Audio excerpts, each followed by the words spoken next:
भारत की जनगणना 2027 census of India 2027 जो कि 2 चरणों में होना है, जिसका पहला चरण 1 मई 2026 से 31 मई 2026 तक चलेगा, जिसमें सबसे पहले मकानों का सूचीकरण और मकानों की गणना करना है।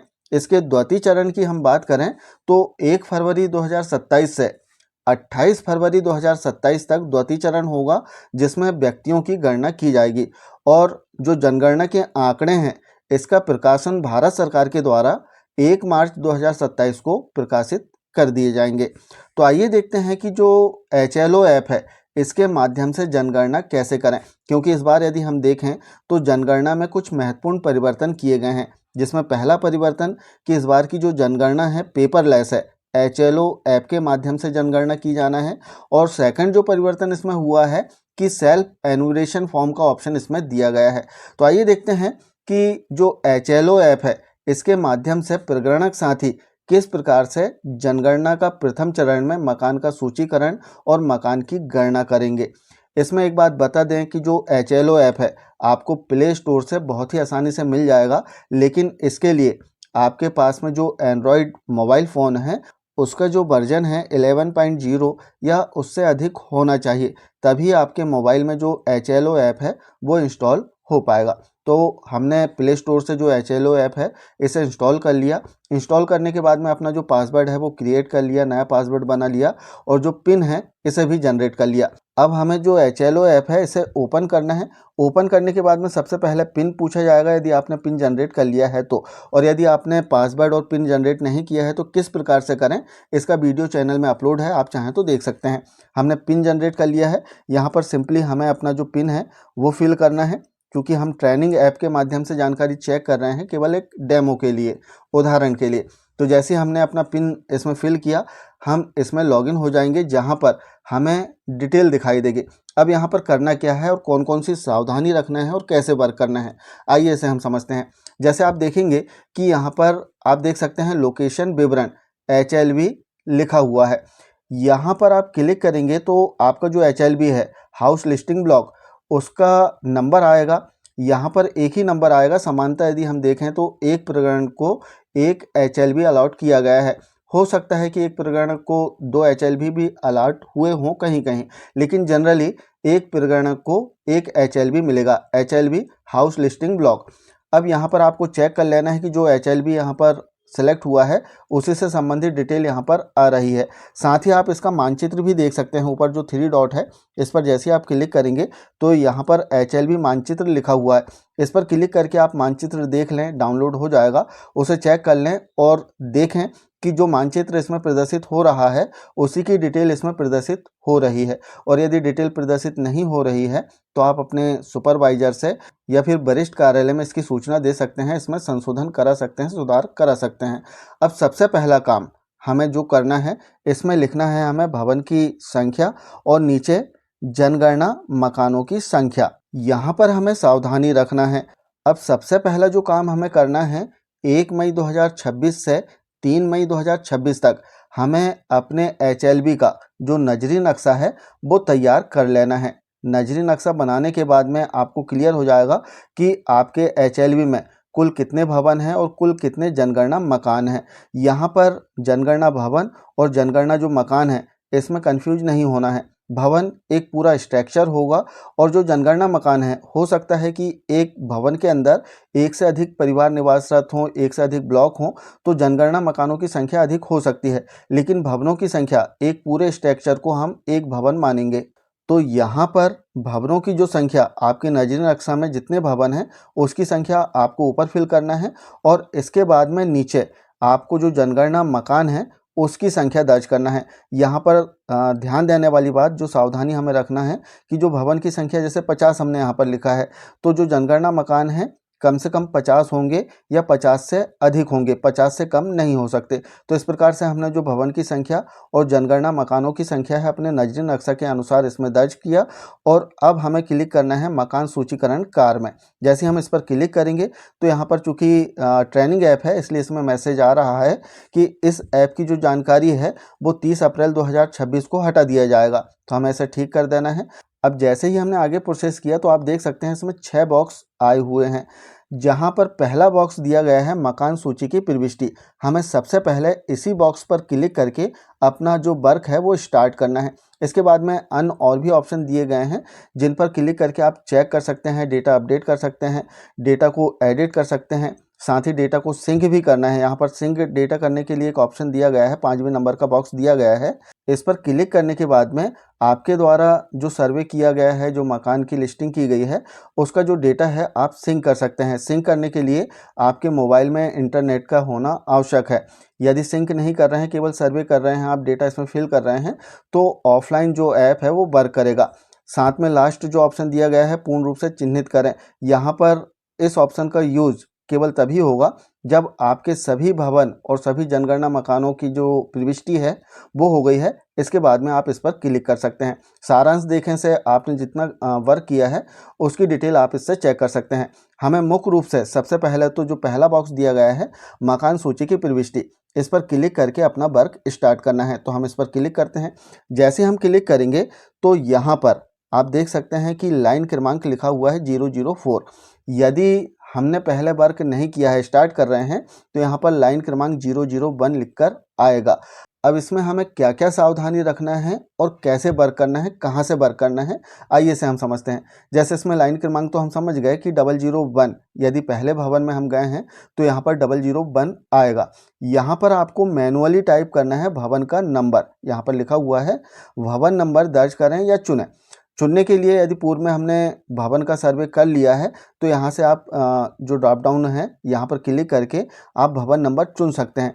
लेकिन आपको जो सावधानी रखना है कि भवन को सीक्वेंस से आपको गणना करना है, उनकी जो जानकारी है सीक्वेंस है, सीरियल से इसमें दर्ज करना है। 1 नंबर का आपने दर्ज कर दिया, इसके बाद में 2 नंबर का जो भवन है उसकी जानकारी दर्ज करेंगे, उसके बाद में 3 नंबर के भवन की जानकारी दर्ज करेंगे। अब इसमें ऐसा भी हो सकता है कि हमने 1 नंबर का जो भवन है इसकी जानकारी तो दर्ज कर दिया, जब हम 2 नंबर के भवन में गए उस समय 2 नंबर का जो भवन था वो बंद था, उसमें लॉक था। अब ऐसी स्थिति में आपको करना क्या है कि 2 नंबर की जानकारी इसमें दर्ज करना होगा, क्योंकि काम आपको रोकना नहीं है और सीक्वेंस से ही करना है। तब आपको 2 नंबर का भवन तो यहाँ पर दर्ज कर देना है। इसके बाद में आगे लॉक का ऑप्शन आता है। आप बता दें कि उस भवन में लॉक है, तो यहाँ पर जो भवन की नंबरिंग है वो तो हो जाएगी। जब भवन ओपन होगा, उसका लॉक खुल जाएगा, उस समय आप यहाँ पर 2 नंबर का जो भवन है इसे सेलेक्ट करके 2 नंबर के भवन की जो जानकारी है वो दर्ज कर पाएंगे। 2 नंबर में आपने लॉक दर्शा दिया, इसके बाद में आप यहाँ पर 3 नंबर का भवन में जा सकते हैं। तो इस प्रकार से आपको सीक्वेंस से 1 बाई 1 जो भवन है उनकी जानकारी दर्ज करना है। तो हम 2 नंबर का जो भवन है यहाँ पर सेलेक्ट करते हैं। इसके बाद में अब आपको करना क्या है, यहाँ पर आप देखेंगे कि जनगणना मकान नंबर आपको यहाँ पर सेलेक्ट करना होगा। सेलेक्ट करने से तात्पर्य ऐसे नहीं है कि यहाँ पर मैनुअली टाइप करें, आप मैनुअली टाइप नहीं कर पाएंगे। इसके लिए आपको नया पर क्लिक करना होगा। अब इसमें भी एक कंडीशन हम समझेंगे। जैसे भवन क्रमांक 2 है, इसमें हो सकता है कि 2 ब्लॉक हों, 2 परिवार निवासरत हों, तो इसके लिए कैसे जानकारी दर्ज करेंगे इसे हम समझ लेते हैं। जैसे 2 नंबर हमने सेलेक्ट किया और नया पर हम क्लिक करेंगे तो यहाँ पर आ जाएगा 0002। यहाँ पर जो जनगणना मकान नंबर है वो आ जाएगा। अब आपको यहाँ पर हमने तो सेलेक्ट कर लिया, इसके बाद 2 नंबर भवन में ही अगले परिवार की जानकारी दर्ज करना है। तब यहाँ पर हमें फिर से नया करना होगा और यहाँ पर 2 नंबर ही सेलेक्ट रहने देना है, दोहराएं करें और नया पर क्लिक करना है। तो यहाँ पर जो जनगणना मकान नंबर है 0003 हो जाएगा।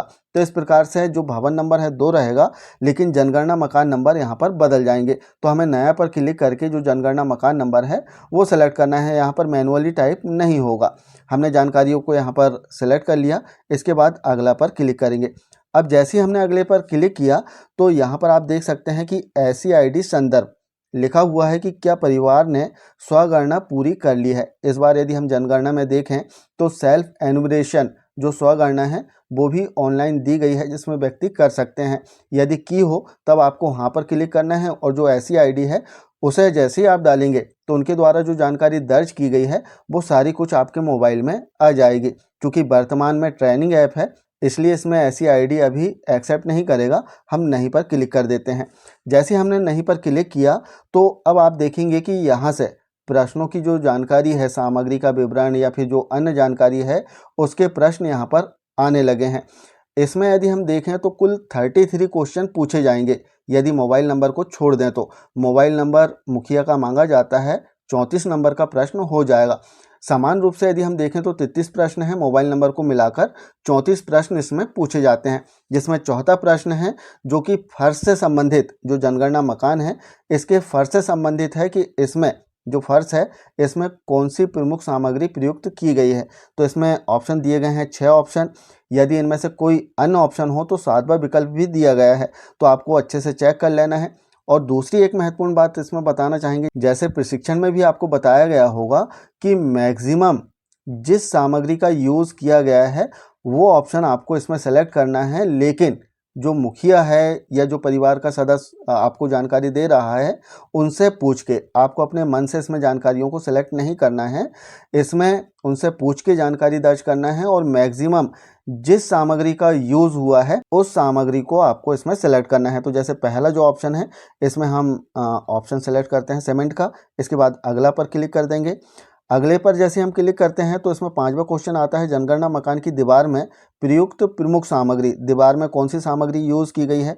9 प्रकार के ऑप्शन दिए गए हैं, यदि इनके अतिरिक्त कोई अन्य ऑप्शन हो तो इसमें 10वां ऑप्शन भी दिया गया है, अन्य कोई। तो जो भी ऑप्शन आपको पूछने के पश्चात प्राप्त होता है वो आप यहाँ पर सेलेक्ट कर लें। तो हम यहाँ पर सेलेक्ट करते हैं ऑप्शन और अगला पर क्लिक करेंगे।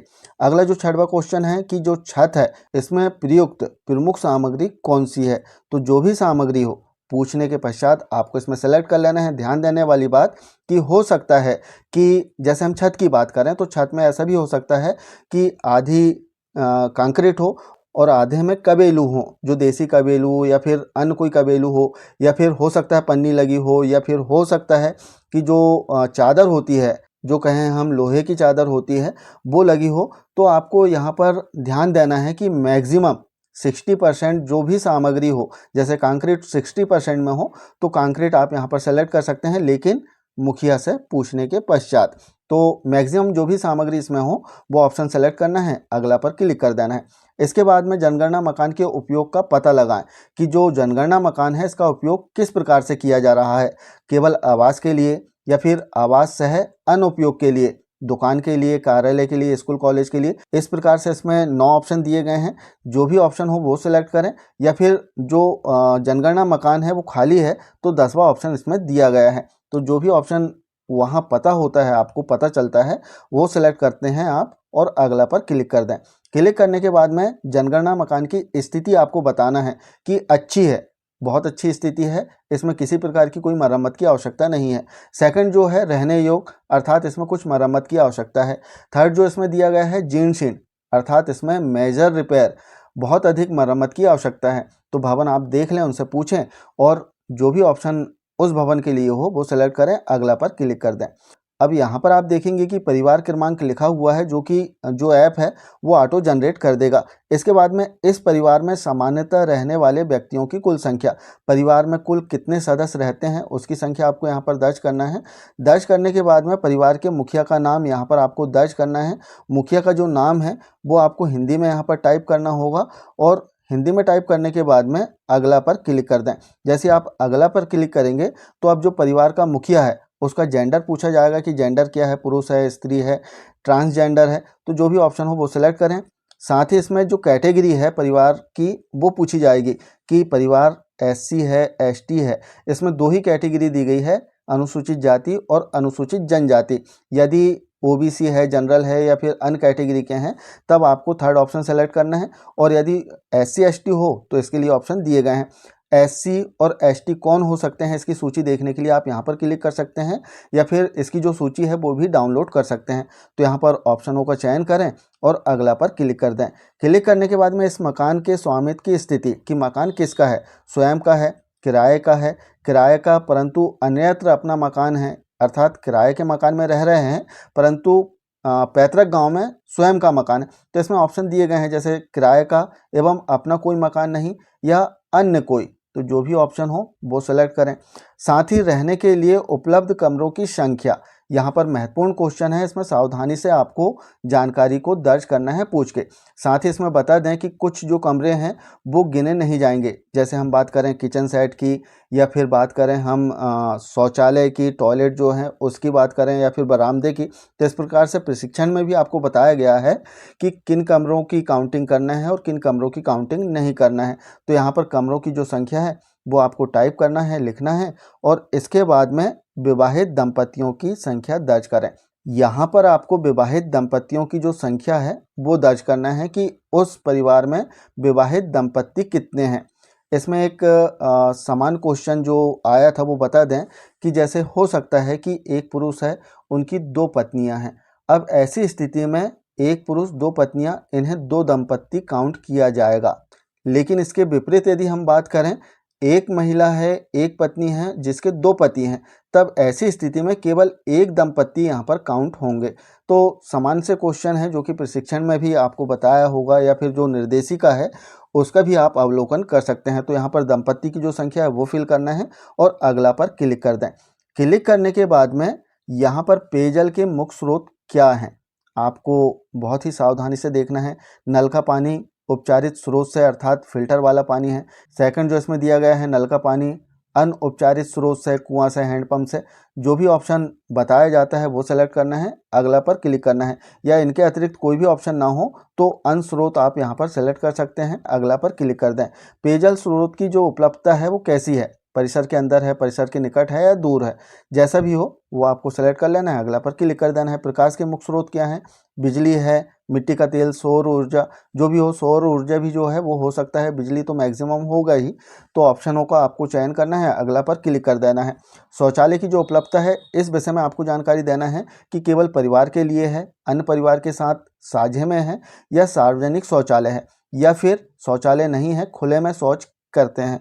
तो जो ऑप्शन आपको मिलते हैं पूछने के बाद में वो आपको सेलेक्ट कर लेना है, अगले पर क्लिक करें। शौचालय का प्रकार, किस प्रकार का शौचालय है, यहाँ पर पाइप सीवर पद्धति के द्वारा, सेप्टिक टैंक के द्वारा, अन्य पद्धति के द्वारा। तो मैक्सिमम यदि हम देखें सेप्टिक टैंक जो पद्धति है इसके द्वारा शौचालय जो है वो होते हैं। तो यहाँ पर मैक्सिमम सेलेक्ट होगा सेप्टिक टैंक, लेकिन हमें मन से इसमें जानकारियों को दर्ज नहीं करना है। जानकारी हमें पूछने के पश्चात जो उनके द्वारा बताया जाता है वही जानकारी इसमें हमें दर्ज कर लेना है। अब यहाँ पर जैसे हमने सेप्टिक टैंक का ऑप्शन सेलेक्ट कर लिया तो नीचे कोई भी ऑप्शन आपको सेलेक्ट नहीं करना है, केवल इसमें एक ही ऑप्शन सेलेक्ट होगा जो क्वेश्चन नंबर 21 है। इसमें कहीं भी कोई एक ऑप्शन आपने सेलेक्ट कर लिया तो अन्य ऑप्शनों को सिलेक्ट करने की आवश्यकता नहीं है, अगला पर क्लिक कर दें। अब यहाँ पर हम देखें तो जो नाली है, जो गंदे पानी की निकासी है, इससे जुड़ी जानकारी इसमें देना है कि ढकी नाली है, खुली नाली से जो निकासी है वो होती है, या किसी भी प्रकार की नाली नहीं है, किसी भी नाली से नहीं होता।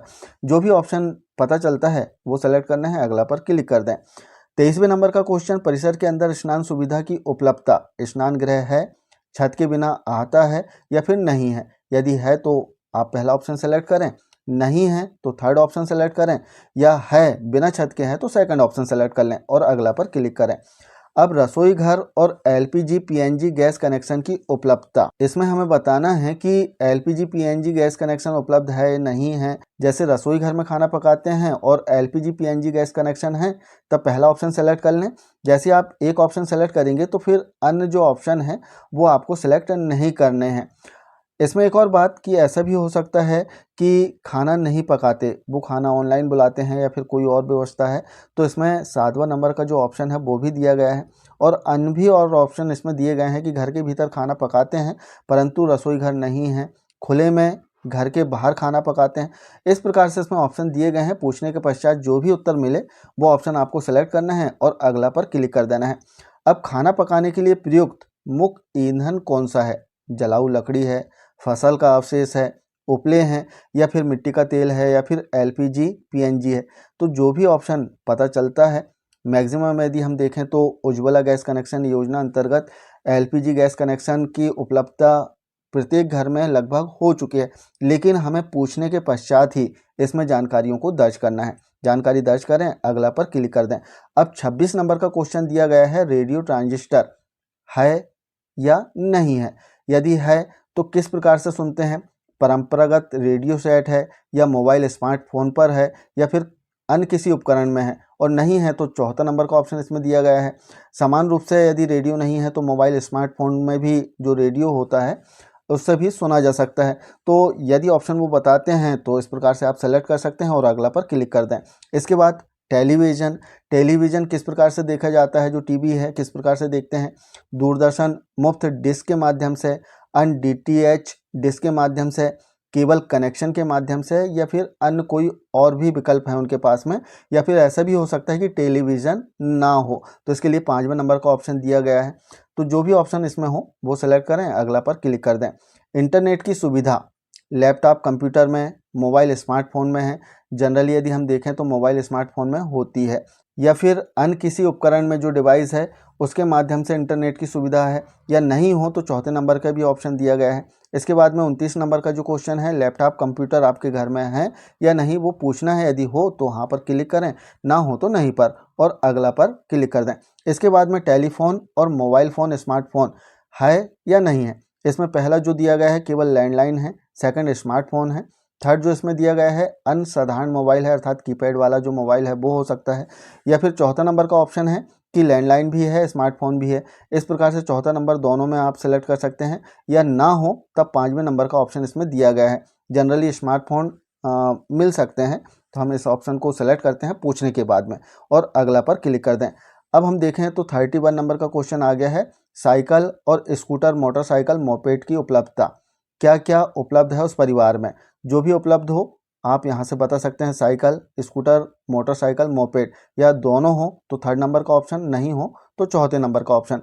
इसमें एक बात बताना होगा, यदि हम सर्वे में जाएंगे, यदि सही आंकड़े लेना है तो परिवार को बताना होगा कि इसमें किसी भी प्रकार से आपको प्रभाव नहीं पड़ेगा। जैसे हम बात करें परिवार में गरीबी रेखा का कार्ड है तो उन्हें बताएं कि इससे किसी भी प्रकार से गरीबी रेखा का कार्ड प्रभावित नहीं होगा, ना ही वो कटेगा, और यदि नहीं बना है तो गरीबी रेखा का कार्ड बनेगा भी नहीं। केवल जनगणना का सर्वे है जिसमें जानकारी आपको देना है। हो सके प्रयास करें आप कि इसमें स्पष्ट और सटीक आंकड़े आए। तो इस प्रकार से यदि हम देखें तो ऑप्शनों को आपको चयन करना है। इसके बाद 32 नंबर का क्वेश्चन है, कार जीप वैन, इसकी जानकारी आपको देना है कि परिवार में कार जीप वैन है या नहीं। यदि है तो हाँ पर, और नहीं है तो नहीं पर टिक करें और अगला पर क्लिक कर दें। इसके बाद लास्ट क्वेश्चन आ जाता है कि परिवार द्वारा उपभोग किए जाने वाला मुख्य अनाज कौन सा है। तो मुख्य जो अनाज है वो क्षेत्रों पर डिपेंड करेगा। जैसे हमारे यहाँ यदि हम बात करें तो गेहूँ मैक्सिमम यूज़ किया जाता है। हो सकता है कहीं चावल यूज़ हो, ज्वार यूज़ हो, बाजरा यूज़ हो। तो क्षेत्रीय जो भी मैक्सिमम उपभोग किए जाने वाला अनाज है वो आपको यहाँ पर सेलेक्ट करना है। परिवार के द्वारा कौन सा अनाज मैक्सिमम रूप से उपभोग किया जाता है वो आप यहाँ पर सेलेक्ट करें और अगला पर क्लिक कर दें। जैसे हम अगला पर क्लिक करेंगे तो हम 34 नंबर के क्वेश्चन में आ जाएंगे, जहाँ पर परिवार के मुखिया का जो मोबाइल नंबर है वो दर्ज करना होगा। मैंडेटरी नहीं है, लेकिन यदि आप गए हैं और मोबाइल नंबर है तब दर्ज कर दें और सबमिट करें, इस ऑप्शन पर क्लिक करें। जैसे ही हम क्लिक करते हैं तो उत्तर की समीक्षा के लिए यहाँ पर सारे उत्तर आ जाते हैं जो चयन किए गए हैं। तो एक बार परिवार के साथ में इन्हें साझा कर लें यदि हो सके तो, क्योंकि हमने जानकारी पूछकर दर्ज किया है। एक बार आप भी चेक कर लें कि सही जानकारी इसमें ऐड हुई है या नहीं, और इसके बाद में पुष्टि करें, इस ऑप्शन पर क्लिक कर दें। जैसे हम क्लिक करेंगे तो डेटा सफलतापूर्वक जोड़ा गया, इसमें एक मैसेज आ जाएगा। अब इसके बाद में आपको अगले भवन का सर्वे करना है तो यहाँ पर फिर आप क्लिक करेंगे और अगला जो भवन है इसे टाइप कर देंगे, या फिर हो सकता है कि उसी भवन में दूसरे परिवार का दूसरा जनगणना मकान है उसका सर्वे करना है, तो यहाँ से आपको उसी मकान को सेलेक्ट कर लेना है और यहाँ दोहराए पर क्लिक करने के बाद में नया पर क्लिक कर दें। जैसे आप नया पर क्लिक करेंगे तो आप देख सकते हैं कि अब जनगणना मकान नंबर 0003 यहाँ पर आ चुका है। इसके पहले 0002 जो जनगणना मकान था वो आया हुआ था, और भवन क्रमांक जो है वो सेम दिया गया है। 2 नंबर का जो भवन है इसी में जो मकान नंबर है जनगणना मकान नंबर वो 0003 आ चुका है, अर्थात दूसरा जो जनगणना मकान है वो इसमें आ चुका है। तो इस प्रकार हमें 1 बाय 1 भवन की लिस्टिंग करना है और इसकी जो जानकारी है वो इसमें दर्ज करना है। अब इसके बाद में इसे हमें सिंक करना होगा। अब यहाँ पर हम देखें तो सिंक करने का ऑप्शन दिया गया है, सिंक अर्थात सेव करने के लिए। सिंक करने के लिए आपके मोबाइल में इंटरनेट का होना जरूरी है, अनिवार्य है। जैसे हम सिंक पर क्लिक करेंगे तो यहाँ पर एक घोषणा आएगी पुष्टि के लिए, आपको चेकबॉक्स पर टिक करना है और यहाँ पर आपको अपने हस्ताक्षर करना है। यहाँ पर जैसे आप टाइप करेंगे तो यहाँ पर आपके हस्ताक्षर हो जाएंगे और सेव करें और सिंक करें, इस ऑप्शन पर जैसे ही आप क्लिक करेंगे थोड़ी प्रोसेस होगी और आपका जो डेटा है वो सिंक हो जाएगा। यहाँ पर डेटा सफलतापूर्वक समक्रमित हो गया है, सिंक हो गया है, इसकी जानकारी आ गई है। आपको ठीक पर क्लिक करना है। जैसे हम ठीक पर क्लिक करते हैं यहाँ पर आप सारांश भी देख सकते हैं। जैसे आप इस पर क्लिक करेंगे तो आपके द्वारा कितने भवनों की गणना की गई है उसकी संख्या आ जाएगी, पूरा सारांश आप यहाँ पर देख सकते हैं। पूर्ण कितने हैं, सिंक कितने किए गए हैं, अपूर्ण कितने हैं, हटाए कितने गए हैं, आपके द्वारा डिलीट कितने किए गए हैं, वो सभी कुछ डिटेल आप इसमें देख सकते हैं। जैसे सिंक किया गया है या नहीं किया गया है वो आप यहाँ पर चेक कर सकते हैं। इसके बाद में यहाँ पर यदि हम देखें तो एडिट करने का भी ऑप्शन दिया गया है। इसके लिए जैसे आपने कोई डेटा सिंक कर दिया तो आप एडिट कर सकते हैं। लास्ट में आप देखें तो पूर्ण रूप से चिन्हित करें, यहाँ पर इस ऑप्शन का चयन आपको लास्ट में करना है। जितने आपके भवन हैं, जितने जनगणना मकान हैं, उन सभी की डिटेल आपके द्वारा दर्ज कर दी जाएगी। इसके पश्चात आपको इस ऑप्शन का चयन करना है, यहाँ चेक बॉक्स पर टिक करना है और यहाँ पर आपको सिग्नेचर करके इसे सबमिट कर देना है। यहाँ पर आप देख सकते हैं कि नजरी नक्शे के अनुसार आपने सभी जनगणना मकान पूर्ण नहीं किए हैं, कृपया आगे बढ़ने से पहले उन्हें पूर्ण करें, ऐसा मैसेज आ रहा है कि आपको पूर्ण करना है। तो इस प्रकार से जो प्रगणक साथी हैं वो HLO ऐप के माध्यम से अपना जो जनगणना कार्य है वो प्रारंभ कर सकते हैं। इसका जो प्रथम चरण है 1 मई 2026 से 31 मई 2026 तक चलेगा, जिसमें 1 से 3 मई तक हमें नजरी नक्शा बनाना है और इसके पश्चात मकानों का सूचीकरण और मकानों की गणना करना है। तो आशा है आप समझ पाए होंगे कि किस प्रकार से हमें जो जनगणना का कार्य है इसे स्टार्ट करना है, इसमें कौन कौन सी सावधानी रखना है। आपको कोई भी समस्या आए आप कमेंट बॉक्स में अपनी समस्याओं को बता सकते हैं।